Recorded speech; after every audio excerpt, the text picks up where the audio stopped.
Bismillahirrahmanirrahim. Bismillahirrahmanirrahim. Alhamdulillah bil alamin wal aqibatil muttaqin. Wala udwana illa 'alal zalimin. Asyhadu an la ilaha illallah wahdahu la syarika lah wa asyhadu anna sayyidana Muhammad abduhu wa rasuluh. Allahumma shalli wa sallim habibina Muhammad wa ala alihi wa tabi'ihi lahum bi ihsan ila yaumiddin. Subhanaka la ilma ma 'allamtana innaka antal alimul hakim. Rabbi shrah li sadri wa yassir li amri wahlul 'uqdatam min lisani yafqahu qawli. La haula wa la quwwata illa billahi al-'aliyyil 'azim. Fadil Tuan Imam Fungsi Jawatan Kuasa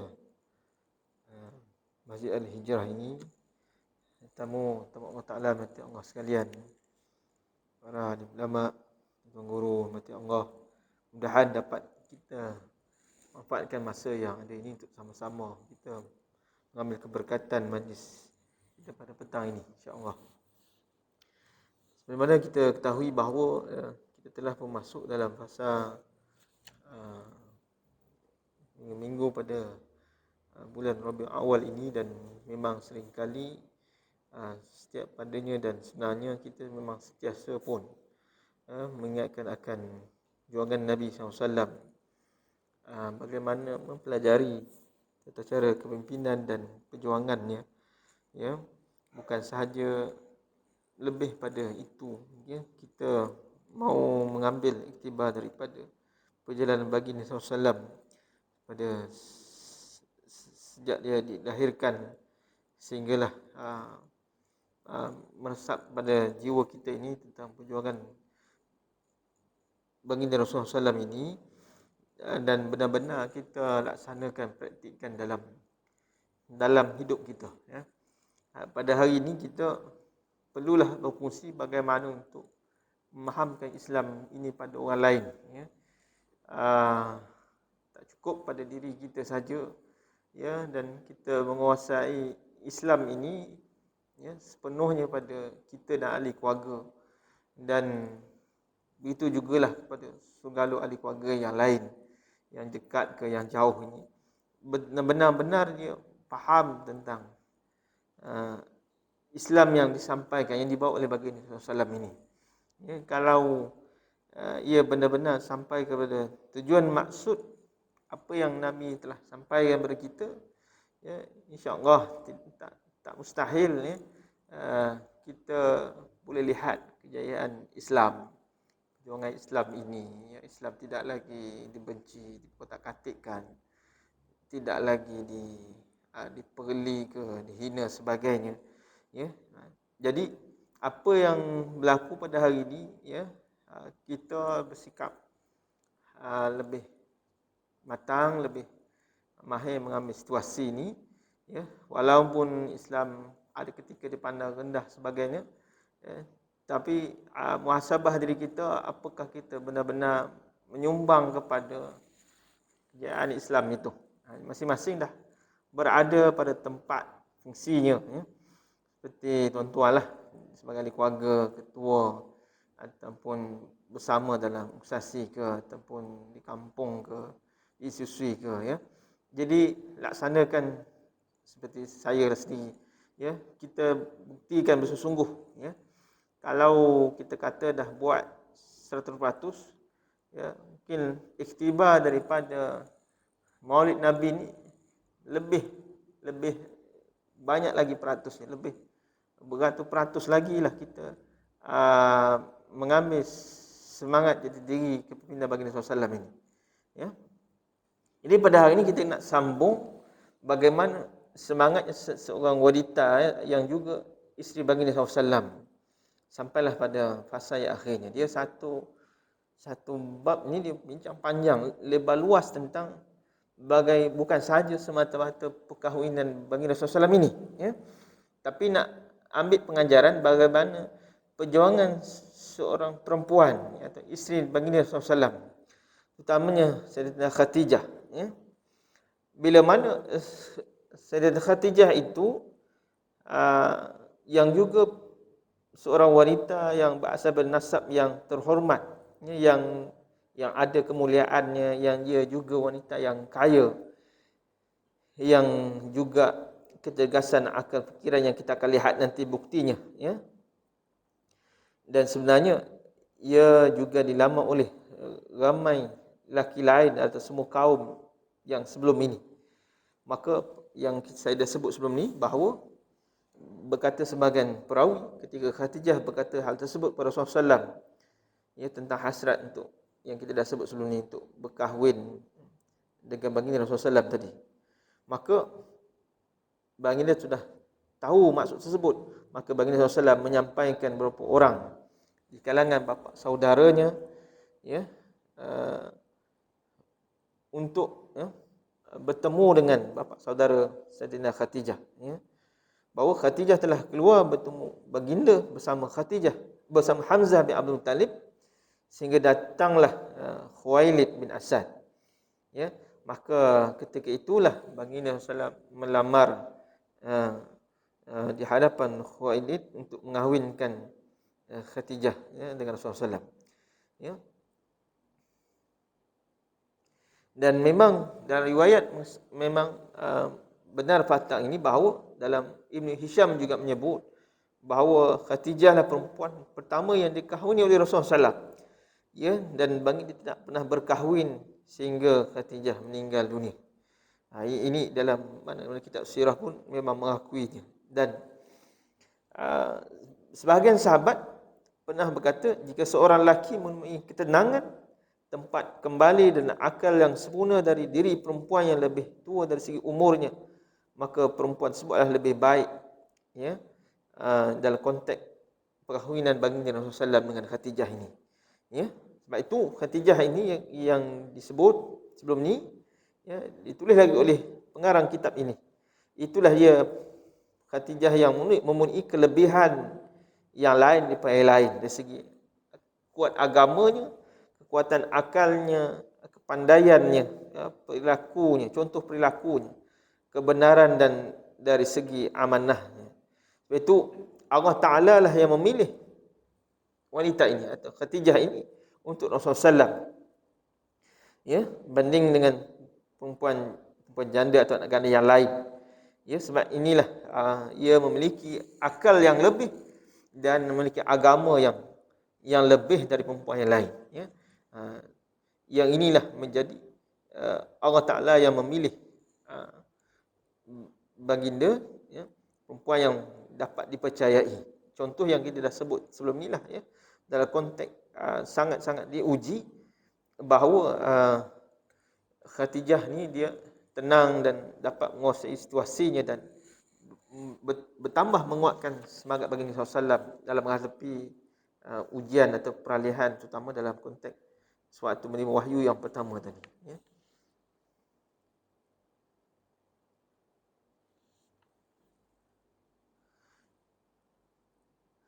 Cuma apa saya nak sentuh sini ialah bahawa Nabi SAW, ya, telah melalui saat ujian bersama dengan Khadijah ini.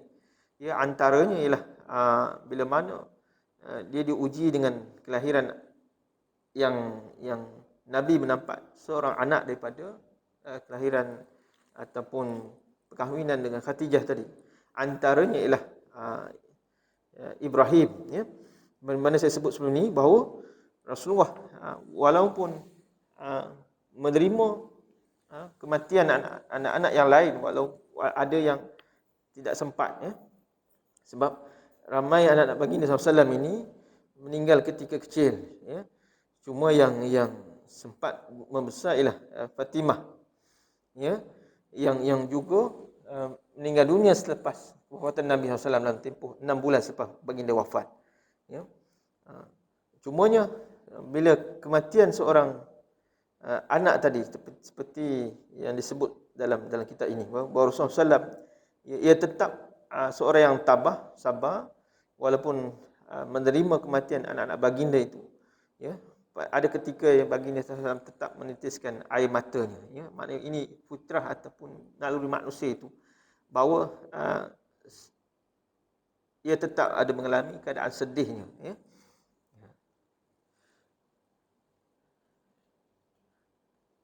Dan ikhtibar lainnya dalam peristiwa ini, walaupun Nabi SAW tidak dapat membesarkan anak-anak dari kecil yang ramai dan sebagainya, ya, seperti yang saya sebut sebelum ni, ya, contohnya yang Nabi sempat dalam pangkuan ialah seperti Ibrahim, ya, maka Nabi SAW seringkali menziarahi Ibrahim walaupun dia hantar kepada ibu susuannya setiap hari, ya, dan Nabi SAW tahu Ibrahim ini, anak Nabi SAW ini, dia sedang sakit ketika dia kecil lagi, ya, dia kecil lagi, dan buatkan Nabi SAW sangat mahu memperhatikan. Maksudnya setiap harilah dia melawat di rumah ibu susuan Ibrahim ni, ya. Dan selepas pada itu pun, ya, ketika Nabi SAW diangkat sebagai seorang rasul dan memimpin, ya, dengan tugas yang banyak, yang jadual yang ketat sebagainya, baginda dilihat sangat sukakan kepada kanak-kanak. Pastilah ada masa ia mengumpulkan kanak-kanak kecil dan baginda akan menciumnya, ya, dan baginda lah dilihat orang yang paling sayang pada mereka ini, ya. Seperti mana saya buat contoh, itu Aqra' bin Al-Habis, ya, yang 10 orang anak, dan Nabi SAW mencium semuanya anak-anak kecil Al-Aqra' ni, ya.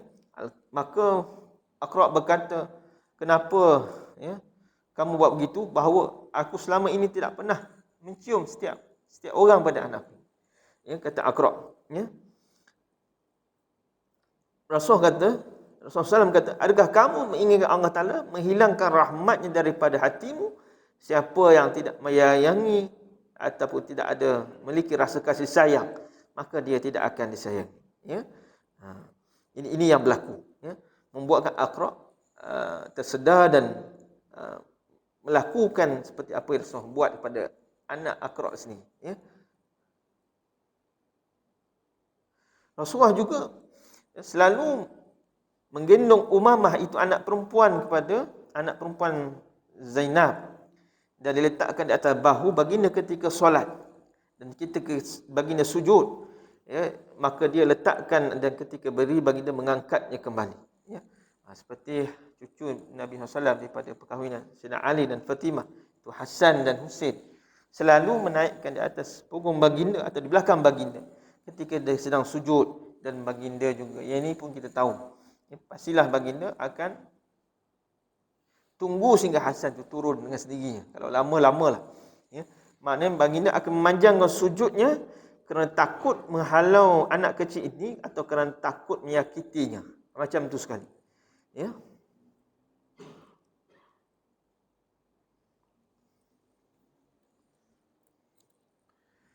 Dan ketika Khadijah telah wafat dalam tempoh yang lama, ya, Nabi SAW seringkali menyebut-nyebut tentang kebaikan Khadijah, ya. Jadi kita pernah sebut bahawa kata Aisyah, aku tidak pernah cemburu kepada madu seperti rasa cemburu kepada Khadijah, padahal Khadijah telah lama meninggal dunia dan aku tidak pernah melihatnya, ya. Rasulullah selalu menyebut dan selalu memenuhi janjinya. Maksudnya, dalam tempoh sudah lama pun Rasulullah meraihkan teman-teman sahabat Sayyidatina Khadijah ini, ya, atau ziarahnya, atau agihkan hadiahnya, atau menyediakan pemberian-pemberian, ataupun mengadakan jamuan atau kerakyat, ya. Dan Rasulullah SAW selalu menyembelihkan kambing dan dibahagikan kepada kawan-kawan, ya. Hanya menyediakan jamuan saja, ya, pada teman-teman. Yang ini juga menjadi sunnah bagi Rasulullah SAW juga, ya. Dan satu kata-kata daripada Syauqi memuji Rasulullah SAW dengan perkataan, iza sahibta ya wafa mujassima min bardika ashabul wa khulata'u wa iza akhasta ahdal aw a'taita fajama'u ahaidaka zimmatu wa wafa. Ya, ini kata-kata, ya. Jika kamu bersama baginda, maka akan melihat baginda selalu memuji, memenuhi janji terhadap kawan-kawan dan kaum kerabatmu, sedangkan kamu telah dalam keadaan, maknanya dah tak ada lah, ya. Ini situasi apa yang dibuat Nabi ni untuk Khadijah tadi, Dan jika kamu membuat perjanjian atau memberikannya, maka semua perjanjian yang kamu buat atau kamu terima adalah tanggungan baginda dan pasti akan dipenuhinya. Ya. Seperti hari turunnya wahyu itu, saya sebut sini, ya, bahawa ringkasnya Nabi SAW dalam perjuangan situasi di dalam Gua Hira ini, ya, bila berdepan dengan Jibril dalam saat yang pertama yang pastilah saat yang paling sukar yang kita tahu bahawa beratnya pada nak menerima tanggungjawab, ya, nak menerima, ya, tanggungjawab sebagai diangkat sebagai Nabi dan Rasul ini, ya, dan membuatkan Nabi SAW terpaksa balik dulu. Ya, bila balik itu pergi untuk menemui isterinya Khadijah dan keadaan menggigil dan takut. Dan apa yang kita tahu, memang Rasulullah SAW perkataan pertama bila masuk saja, selimutkanlah aku. Maka Khadijah melihat situasi itu, tenang dan buat apa yang suami dia suruh, apa yang Rasulullah minta. Tak tanya kenapa datang dari mana, kenapa boleh jadi, tak ada. Ya, Khadijah hanya terus laksanakan apa yang dia perintahkan saja. Ya. Dan Khadijah terus meyakinkan Nabi SAW. Apa dia? Demi Allah, Allah tak akan merendahkan kamu selama-lamanya, kerana kamu adalah orang yang selalu membuat perkara ini. Ya. Khadijah mengulang mengingatkan Nabi apa yang Nabi telah buat. Rasulullah, walaupun orang tak suka, benci, pulaukan dia, Khadijah kata, kamu orang yang selalu bersilaturahim, kamu suka tolong orang, kamu menanggung beban yang berat, kamu tolong orang yang tak ada pekerjaan, kamu memuliakan tetamu, kamu menolong orang yang dalam ujian atau mendapatkan kebenaran. Ya? Maka pastilah Nabi sedikit terdorong dengan kata-kata semangat seorang isteri tadi. Ya? Kata At-Tahawiyah berkata, lihatlah bagaimana Khadijah ini menunjukkan akal yang cerdas, kepandaiannya, dan setiap perbuatan yang baik itu tak akan ada hasilnya, ya, dari pelakunya, ya, dari sikap yang tak baik. Pastilah apa yang dibuat Khadijah itu hasil yang baik, kata-kata pun yang baik, yang cerdas, yang seperti mana yang Nabi juga sebut, ya, sana'il ma'ruf baqi masari'al su', ya. Orang yang berbuat baik akan menjaga diri daripada ancaman kejahatan, ya. Apa yang Khadijah sebut tu benar, bahawa Nabi SAW selalu bersilaturahim dengan semua orang. Ya, bila Nabi sudah berada di tempat sebagai orang yang mengotai, ya, dalam siri dakwahnya sebagai ketua pemimpinnya ataupun bersama dalam sahabat-sahabat membangunkan kota Madinah atau berhijrah semula, kembali semula ke kota Mekah, ya, tetap akan mencari saudara maranya atau orang yang pernah dibantu oleh Nabi SAW ke suatu kota Madinah, di kota Mekah. Ya, antaranya baginda mencari keluarga Halimatus Sa'diyah, orang yang telah menyusuinya, ibu susuan Nabi SAW. Ya. Dan baginda SAW berada di rumah Halimatus Sa'diyah dan duduk bersamanya dan memuliakan Halimatus Sa'diyah. Ya. Maknanya Nabi cari dan tahu rumahnya dan Nabi ziarah, dan Nabi duduk di rumah Halimatus Sa'diyah meraihkan Halimatus Sa'diyah. Baginda juga berziarah ke rumah Ummu Aiman, itu hamba sahaya yang ditinggalkan oleh ayah baginda, ya, yang kita tahu suatu kematian ayahnya yang Nabi SAW dalam kandungan, dan suatu kelahiran ibunya juga tempoh yang tak lama, kematian ibunya Aminah, yang ada hamba yang ditinggalkan. Maka Nabi SAW juga ziarah bekas hamba ini, Ummu Aiman, ketika itu hambalah, ya. Dan juga baginda selalulah bertanya-tanya khabar kepada teman-teman Khadijah, yang semuanya bermatlamatkan menghubungkan silaturahim. Baginda juga selalu bersilaturahim sewaktu Abu Talib masih hidup. Ya.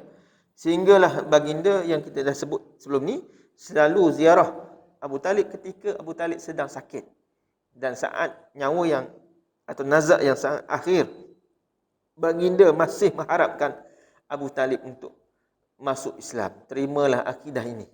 Ya.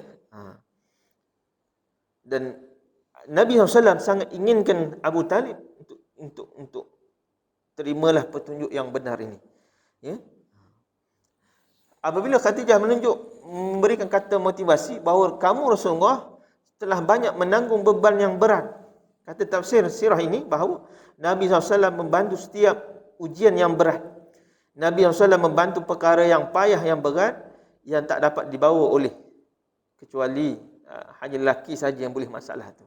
Ya, maka Nabi SAW selalu menanggung hal tersebut daripada manusia yang selalu meringankan beban-beban mereka. Ya. Apalagi yang Nabi SAW selalu buat, Nabi SAW juga memberikan sesuatu pada orang yang memerlukan. Ya, maknanya Khadijah kata, kamu Rasulullah tidak pernah takut fakir. Ya, baginda kalau orang minta, baginda akan bagi. Ya, tak pernah dijawab oleh baginda tidak, melainkan dia serahkan terus apa yang diminta. Ya, sehingga apabila baju yang sedang baginda pakai pun diminta, baginda tidak akan menolak permintaan tersebut. Ya, baginda akan memberikan baju tersebut meskipun Nabi sangat perlukan baju itu. Sehingga baju yang baru dibeli pun ya, diminta, maka Nabi SAW akan dahulukan permintaan tersebut. Hingga sahabat berkata, aku ingin memberikan pakaian padanya, sesungguhnya pakaian tersebut telah aku berikan. Ya, macam tu sekali. Ya. Sebab sahabat ada marah kepada orang lelaki yang minta baju yang Nabi baru beli. Ya. Bagi dia jawab, ya, aku memberikan sebab dia meminta baju tersebut. Ya. Khadijah menyebut bahawa Rasulullah SAW sangat memuliakan tetamu. Ya, memang Nabi SAW antara tokoh yang sangat memuliakan ataupun meraihkan tetamunya. Walaupun Nabi tahu apa isi yang di rumah itu tak banyak, sedikit. Ya, walaupun apa yang dimiliki oleh baginda SAW itu tak dalam simpanannya, tak cukup pada keluarganya, tapi dia tetap mendahulukan tetamunya. Ya, dan apa yang dibagikan oleh Rasulullah SAW tidak menunjukkan tak ada unsur paksaan kat situ. Ya, ya, tak ada yang bukanlah dengan Nabi bagi dengan cara dia paksa. Ya. Dan Nabi SAW ya, memang ada pesan bahawa baginda melarang, iaitu memaksa atau mengadakan sesuatu yang untuk menjamu tetamu. Kalau tak ada, bagi apa yang ada saja. Ya, tak perlu kita paksa mengada-adakan atau ketelampauan atau pembaziran yang sangat berluas. Ya, berluasa. Umar Al-Khattab menyebut, kita telah dilarang daripada mengada-adakan jamuan bagi tamu. Ya, baginda bersabda, tidaklah baik bagi orang yang tidak muliakan tamu. Ya, maknanya Nabi tetap meraihkan juga. Ya, cuma jangan melampau-lampau. Ya, maknanya Nabi pesan, siapa yang beriman pada Allah dan hari akhirat, maka pastilah dia pernah memuliakan tetamu. Dia memuliakan tamunya. Maka Rasulullah SAW seperti mana Khadijah kata, ya, ialah orang yang paling memuliakan tamu. Banyak lagi yang dipuji oleh Khadijah dan mendorong semangat Rasulullah SAW untuk lebih yakin terhadap tugas yang akan dipikul ini. Ya.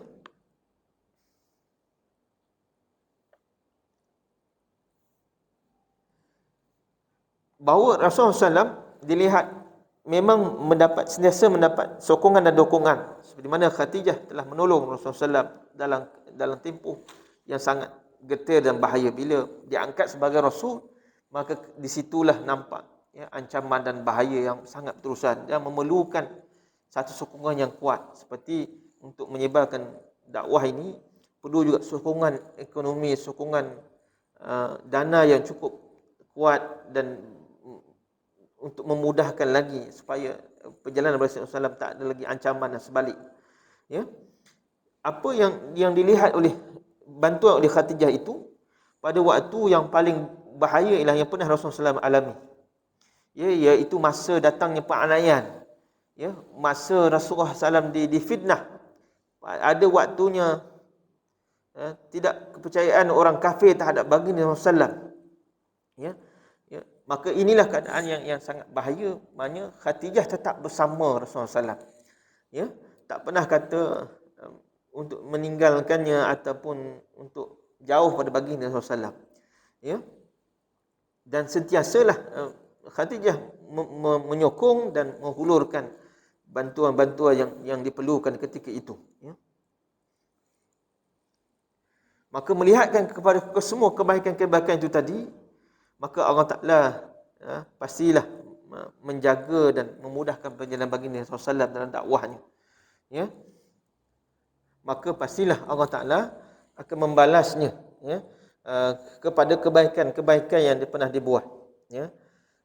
Walaupun Nabi SAW juga sebenarnya dalam penjagaan Allah Ta'ala dalam menjalankan tugas-tugas yang cukup getir ini. Ya. Nabi SAW pernah bersabda bahawa dia menyampaikan kepada Khadijah, ya, haza Jibrilu atani yukhbiruni anallahu yaqra'u alaika salam. Ya, anallahu yaqra'u alaika salam. Ya. Ini Nabi SAW memang langsungkan menyebut pada Sayyidah Khadijah yang dicatat dalam Sahih Bukhari dan juga dalam riwayat Imam Muslim, ya, bahawa kata Nabi, inilah Jibril, sabda Rasulullah kata, ini Jibril, dia datang padaku dan memberikan khabar bahawa Allah Ta'ala telah membacakan salam untukmu. Ya. Maknanya Allah Ta'ala pesan pada Jibril, sampaikan salam aku pada Khadijah. Ya. Apa yang dimaksudkan di sini inilah kedudukan yang dibandingkan dengan kedudukan tersebut, bahawa Allah Ta'ala yang menjadi seluruh raja seluruh makhluk membacakan salam untuk Khadijah.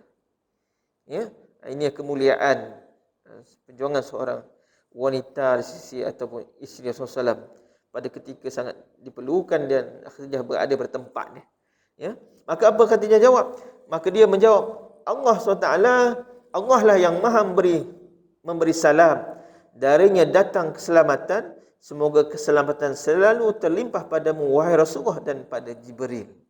Nampak tak cara jawab balas salam Khadijah pun berbeza pada yang lain. Ya. Boleh saja dijawab salam itu hanya untuk Allah Ta'ala saja, tapi dia masukkan tujuan jawab salam itulah keselamatan pada Rasulullah dan juga Jibril.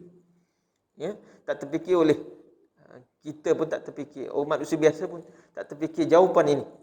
Ya, kata para sahabat, jawapan Khadijah itulah di antara petunjuk kecerdasan dan kepandaian Khadijah. Dia tak kata bagi Allah juga keselamatan, ya, boleh dia sebut macam tu saja, tapi dia tambah beberapa perkataan seperti hanya keselamatan itu juga untuk terlimpah juga untuk Rasulullah dan juga Jibril. Ya. Sebab apa jawapan Khadijah itu? Bahawa dia tahu Allah Ta'ala tak menginginkan keselamatan baginya, sebab dia telah memiliki salam dan keselamatan itu. Ya, kata para sahabat bahawa Khadijah tahu bahawa Allah Ta'ala lah yang menyelamat semua hamba-Nya dan dia juga telah memberikan keselamatan pada setiap orang yang diinginkan. Ya, inilah antara kecerdikan Khadijah, ya, dan inilah kesesuaian Khadijah yang hidup bersama dan menamping hidup bersama Rasulullah SAW. Ya, dan bila Nabi SAW menyampaikan berita gembira itu, ada berapa lagi berita gembira yang lain. Rasulullah menyampaikan khabar gembira bahawa Khadijah, khabar gembira itu ialah berupa rumah yang indah di syurga.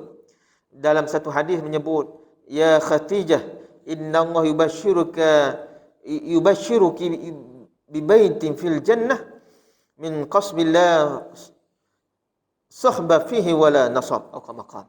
Ya, wahai Khadijah, sesungguhnya Allah Ta'ala memberi khabar gembira kepadamu dengan memberikan sebuah rumah di syurga yang diperbuat daripada emas perak yang tiada kebisingan dan tiada rasa letih di dalamnya.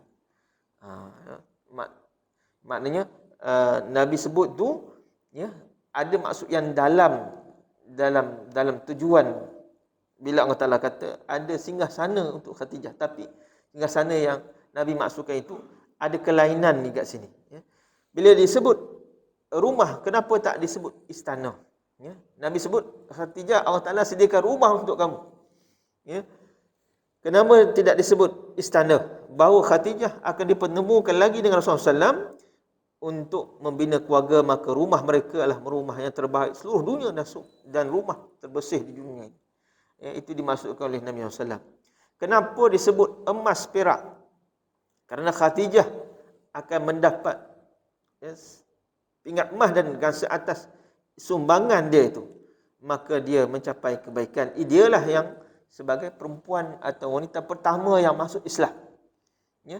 Dalam ramai-ramai besar Quraisy yang menghentam, menghalang, ya, tapi Khadijah dia dengan kerelaan dia tanpa dia paksa terima Islam ini, ya.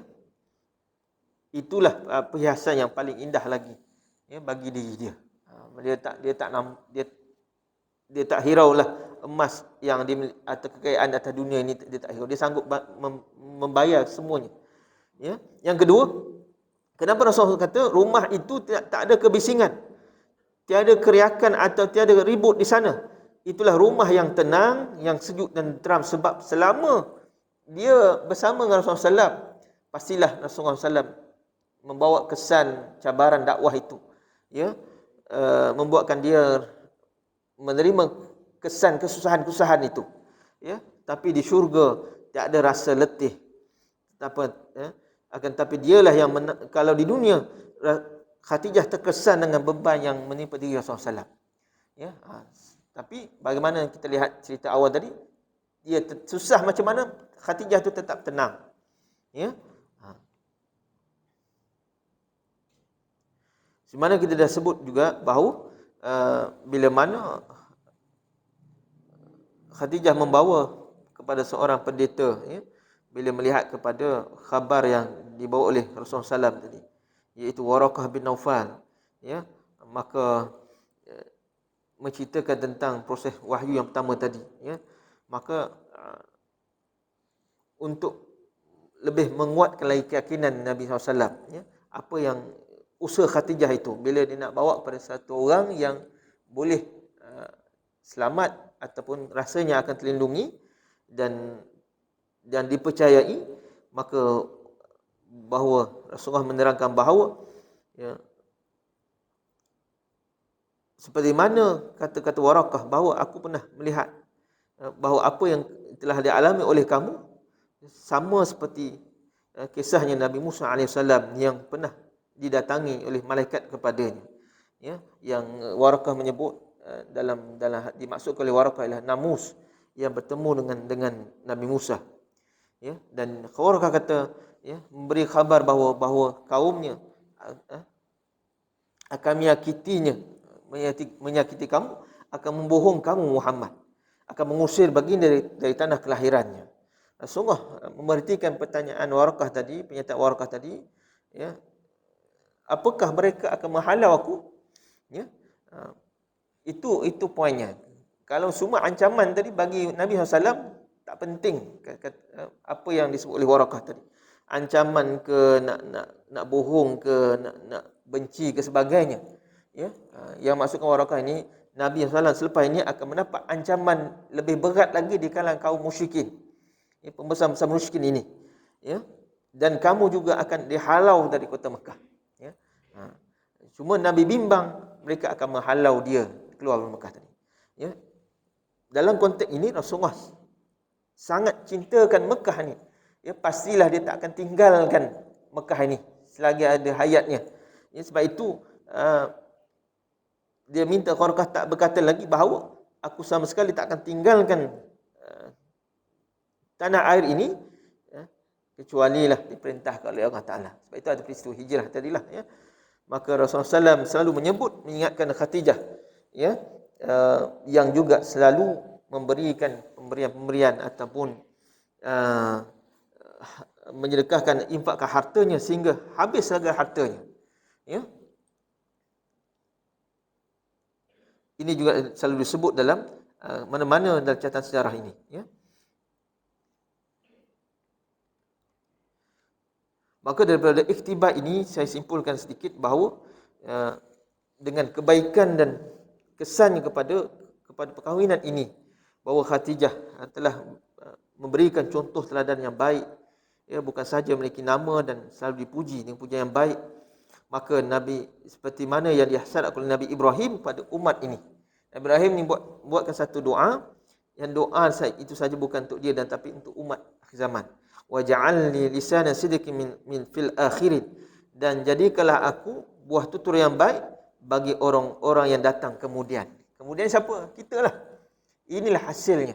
Inilah kesan daripada doa Nabi Allah Ibrahim kepada umat ini yang direkam oleh Allah Taala dalam surah Asy-Syu'ara ayat 84. Tuan-tuan boleh rujuk balik ayat 84, ya. Apa yang dilihat dalam doa Ibrahim tadi berlaku pada Khadijah, dan kesannya ialah kepada menyumbang kepada berjaya dakwah Nabi SAW, ya, terutama saat awalnya sehinggalah kekuatan Khadijah itu sendiri pada tahun kesedihan Nabi SAW juga, ya.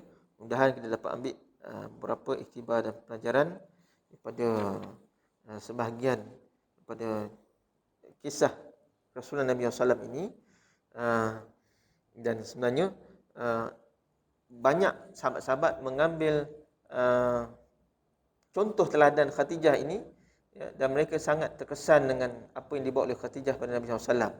Antaranya Abu Bakar As-Siddiq, yang juga tokoh peniaga yang kuat, juga berusaha berniaga untuk mendapatkan keuntungan yang akhir keuntungan itu disumbangkan kepada jalan dakwah Islam atau memenangkan Islam.